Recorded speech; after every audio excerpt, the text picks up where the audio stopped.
We start the exhibition with these pictures of the globe, of the whole world, and that's sort of to underscore that. From very early on, 1927, Fuller was thinking about our planet as a closed system, a unified system.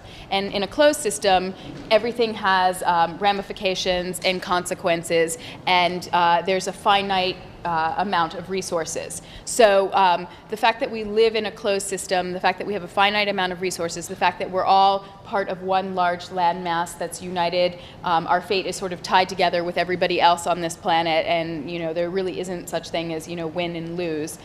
We all sort of win or we all sort of lose. Fuller was really thinking about habitation scattered throughout the world and in places where people hadn't normally congregated in these sort of individual self-sustaining structures. Here you see his homes are actually being delivered by the Graf Zeppelin. So the idea was that they were so light that they could be picked up, more tied to the Zeppelin, which would then drop a bomb and create a crater where he would then plant the house like a tree. The whole notion of branding was important to Fuller. I mean, he was very conscious of how he would best appeal to his consumer. 4D, he's kind of experimenting with how he's actually going to visually represent his logo, and then it becomes Dymaxion. And the word Dymaxion came about because Fuller was going to do a presentation at Marshall Field's in 1929, and a marketing consultant at Marshall Field suggested that maybe he could come up with a name that was a little more seductive than 4D. And after hearing Fuller talk about his house, he created, I guess, the contraction of the words dynamic, maximum, and ion. So just in terms of the technical side of the house, this house is a hexagon, but it's based on triangles. It's supported by a central mast, and then the weight is borne through tension cables and wires. He was really concerned about reducing the amount of time it took to care and clean for a home and providing a sterile environment for children and for your family. He calls the house drudgery-proof because it didn't have any right corners, any right angles. The dust wouldn't accumulate quite so much. In creating this whole vision of sort of global habitation and transportation and traveling with these, independent sort of homes planted all over the world, you had to have a way to get to and fro.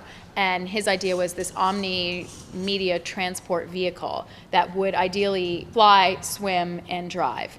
And the car was just the first stage in that. So Fuller had, during World War II, sort of put forth an idea, a way of converting the wartime industries towards peacetime industries, or what he called converting weaponry to livingry. The result of that is the Wichita House. He put forth an idea that you could create a house out of aluminum, the same aluminum that was used for airplanes, and you could retrofit these factories and use the same workers and, again, provide low-cost, affordable housing. He really envisioned that this would be a solution to the housing crisis and that everyday American families could live in these Dymaxion dwelling machines or Wichita houses. What he called the Dymaxion Map is integrally related with his experiments in geometry. If you project the map onto a polyhedron with flat sides, then you can unfold that polyhedron into a map where the distortion is virtually negligible.